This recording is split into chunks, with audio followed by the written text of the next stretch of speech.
Hello everyone, welcome back to my channel. I hope you all are good.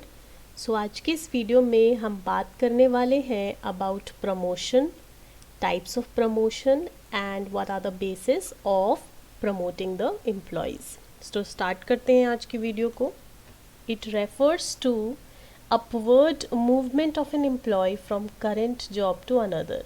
So promotion की जब भी हम बात करेंगे तो यहाँ पर हम क्या कर रहे हैं, एम्प्लॉय का प्रमोशन कर रहे हैं अपवर्ड, उसकी करंट जॉब से उसको एक नेक्स्ट लेवल पे पहुँचा रहे हैं जहाँ पर उसकी पे हाई होगी, उसको ज़्यादा रिस्पॉन्सिबिलिटी बेयर करनी पड़ेगी, उसको बेटर वर्किंग कंडीशंस मिलेंगे और स्टेटस भी हायर हो जाएगा। क्या ऑब्जेक्टिव होता है प्रमोशन करने का? तो first objective is to recognise an individual's performance and reward him for his work. किसी भी इंडिविजुअल एम्प्लॉय की परफॉर्मेंस को रिकॉग्नाइज करने के लिए या फिर जो उसने अच्छा काम किया है उसको रिवॉर्ड देने के लिए प्रमोशन किया जा सकता है। Then to put the employee in a position where he will be of greater value to the company. अब आपको पता है कि आपके ऑर्गेनाइजेशन में टैलेंटेड एम्प्लॉयज़ हैं और वो बहुत अच्छा भी परफॉर्म कर रहे हैं, तो उन लोगों को क्या करने के लिए, रिवॉर्ड देने के लिए या उनको रिटेन करने के लिए अपनी कंपनी में आपको उनको सेटिस्फेक्शन देना होगा। तो इसलिए भी प्रमोशन किया जाता है ताकि आप टैलेंट को रिटेन करके रख सको अपनी ऑर्गेनाइजेशन में। Next is to promote job satisfaction among the employees and give them an opportunity for unbroken continuous service.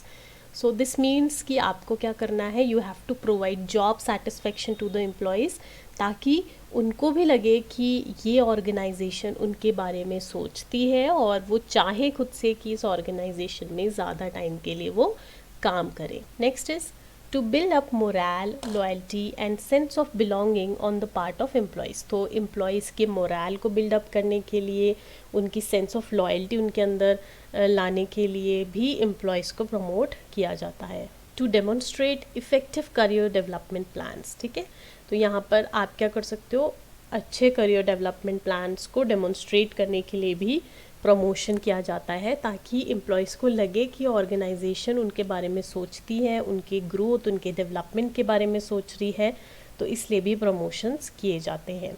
Suitable of competent employees को अट्रैक्ट करने के लिए अपनी ऑर्गेनाइजेशन में प्रमोशन किया जाता है ताकि उनको ऐसा लगे कि ऑर्गेनाइजेशन उनके काम को क्या कर रही है, रिकग्नाइज कर रही है, रिवॉर्ड दे रही है, तो वो ज़्यादा चाहेंगे उस ऑर्गेनाइजेशन में काम करना। तो और बाकी जो फ्रेश टैलेंट है वो भी अट्रैक्ट होगा ऑर्गेनाइजेशन की इस पॉलिसी से कि यहाँ पर लोगों को रिवॉर्ड किया जाता है जो भी वो काम करते हैं उसके बदले। तो इसलिए अट्रैक्ट करने में हेल्प होती है कॉम्पिटेंट एम्प्लॉयज़ को।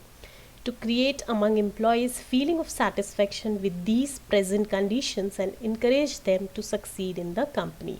अब यहाँ पर मैं आपको ऑलरेडी बता चुकी हूँ कि जो फीलिंग ऑफ सेटिस्फेक्शन है वो क्रिएट करना है एम्प्लॉय के अंदर, और जो उसकी प्रेजेंट कंडीशंस हैं उसको और अच्छा बनाना है ताकि हम उनको इनकरेज कर पाएँ कि वो बहुत अच्छी तरीके से परफॉर्म करे अपनी करेंट जॉब में और ऑर्गेनाइजेशन को भी उसका बेनिफिट हो। तो ये तो सारे ऑब्जेक्टिव्स थे क्यों प्रमोशन किया जाता है।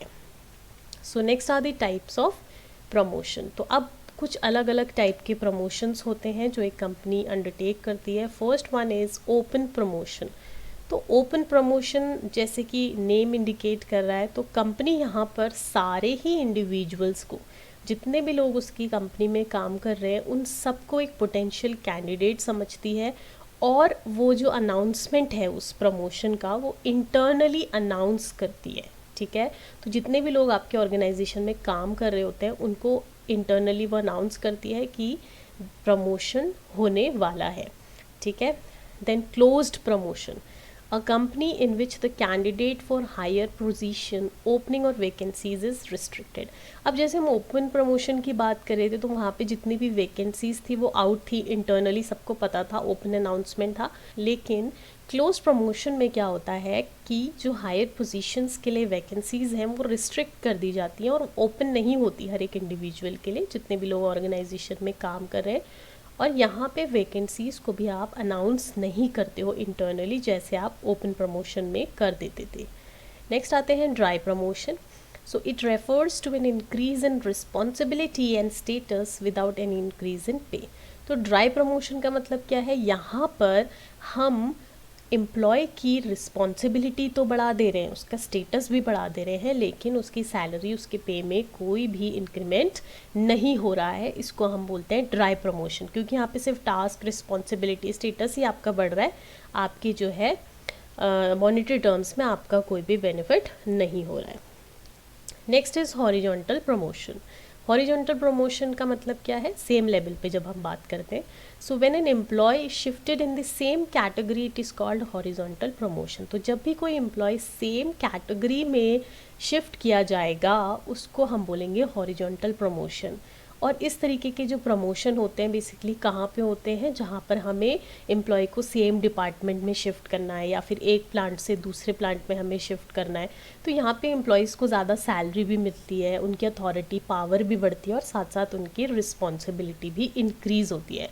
अब हम इसका एग्जाम्पल देखें तो कोई भी एक जूनियर क्लर्क है, अगर हम उसको प्रमोट कर दें सीनियर क्लर्क में, तो this would be an example of horizontal promotion, जहाँ पे वो जूनियर क्लर्क क्या हो रहा है, अब सीनियर क्लर्क में प्रमोट किया जा रहा है, जहाँ पे उसकी सैलरी, उसकी अथॉरिटी और उसकी रिस्पॉन्सिबिलिटी तीनों ही बढ़ जाएंगी, बट वो क्या हो रहा है, सेम कैटेगरी में प्रमोशन हो रहा है। This is called horizontal promotion. Next is vertical promotion. So under this type of promotion, employee is moved to the next higher level in the organization hierarchy. तो किसी भी ऑर्गेनाइजेशन में अगर आप देखोगे तो एक हायरार्कियल स्ट्रक्चर फॉलो होता है कि कौन किसका इमीडिएट बॉस है, top level, middle level, lower level, ये सब एक प्रॉपर हायरार्की में सब सेट की जाती हैं। तो वर्टिकल प्रमोशन की जब भी हम बात करेंगे तो एम्प्लॉय को हमेशा नेक्स्ट हायर लेवल में प्रमोशन मिलता है। अभी वो जहाँ काम कर रहा है उससे नेक्स्ट हायर जो भी उसकी पोजीशन होगी उसमें उसको प्रमोट किया जाता है, जिसमें उसकी ज़्यादा रिस्पॉन्सिबिलिटी बढ़ जाती है, उसकी अथॉरिटी इंक्रीज़ होती है, उसकी पे, उसका स्टेटस, सब कुछ यहाँ पर इंक्रीज़ होता है। जैसे हम ड्राई प्रमोशन में उसकी पे को इंक्रीज़ नहीं कर रहे थे, बट वर्टिकल प्रमोशन में सारी चीज़ें इक्विवेलेंट जो है रहेंगी, रिस्पॉन्सिबिलिटी, अथॉरिटी, पे, स्ट्रक्चर सब कुछ इक्वली ही बढ़ेगा। अब आ जाते हैं हम बेसिस ऑफ प्रमोशन। उससे पहले हम एक बार रिवाइज कर लेते हैं हमने कौन कौन से टाइप ऑफ प्रमोशन पढ़े हैं। सो हमने देखा था ओपन प्रमोशन, जहाँ पे जो कंपनी है वो कंसिडर करती है सारे ही इंडिविजुअल जितने उसके ऑर्गेनाइजेशन में काम कर रहे हैं उन सबको वो पोटेंशियल कैंडिडेट समझती है, और जो भी आपकी एस्पिरेंट्स की जो वैकेंसीज़ हैं वो सब वो इंटरनली अनाउंस करती है।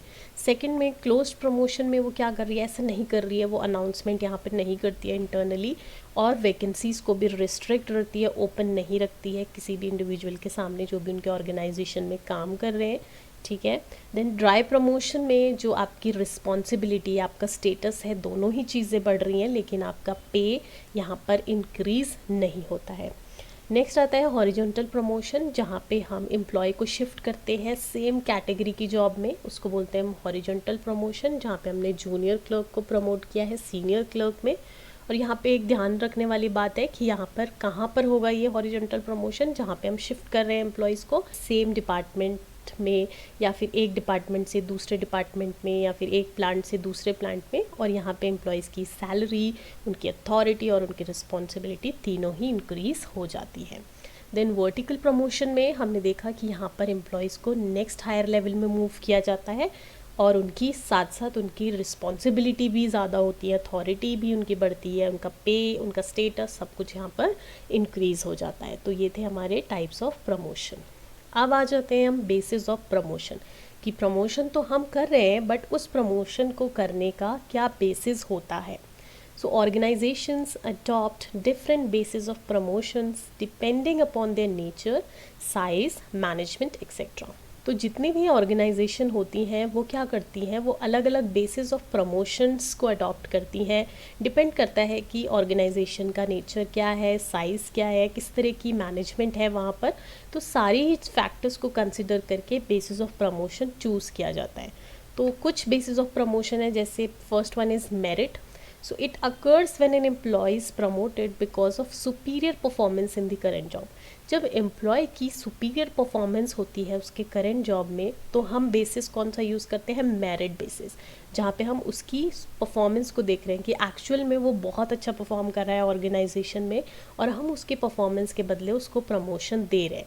और जब हम इस तरीके का मेरिट बेसिस पे प्रमोशन करते हैं तो क्या एडवांटेजेस होती है कि एम्प्लॉयज़ ऑब्वियसली यहाँ पर मोटिवेटेड फील करेगा और ज़्यादा हार्ड वर्क करेगा, और यहाँ पे जो एम्प्लॉयर्स हैं वो फोकस कर सकते हैं किस पे, टैलेंटेड एम्प्लॉयज़ पे, जिनके अंदर कैपेबिलिटी है, जिनके अंदर पोटेंशियल है कि वो अच्छा परफॉर्म कर सकते हैं।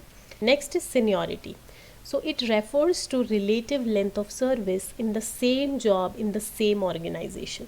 तो आपने कितना लंबा काम किया है किसी भी ऑर्गेनाइजेशन में, उससे डिपेंड करता है कि आप प्रमोट होगे या नहीं। क्योंकि गवर्नमेंट ऑर्गेनाइजेशंस में क्या होता है कि जो सबसे ज़्यादा सीनियर एम्प्लॉय होता है ऑर्गेनाइजेशन का, उसको पहले अपॉर्चुनिटी मिलती है कि उसको प्रमोट किया जाए। तो सीनियरिटी के बेसिस पे भी प्रमोशंस किए जाते हैं काफ़ी ऑर्गेनाइजेशन में।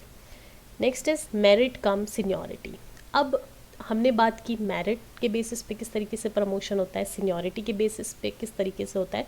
तो थर्ड कैटेगरी जो है वो आती है मेरिट कम सीनियरिटी, जो कि दोनों का एक कॉम्बिनेशन है, जहाँ पर मेरिट और सीनियरिटी दोनों पॉइंट्स को ही कंसिडर किया जाता है प्रमोशन के लिए।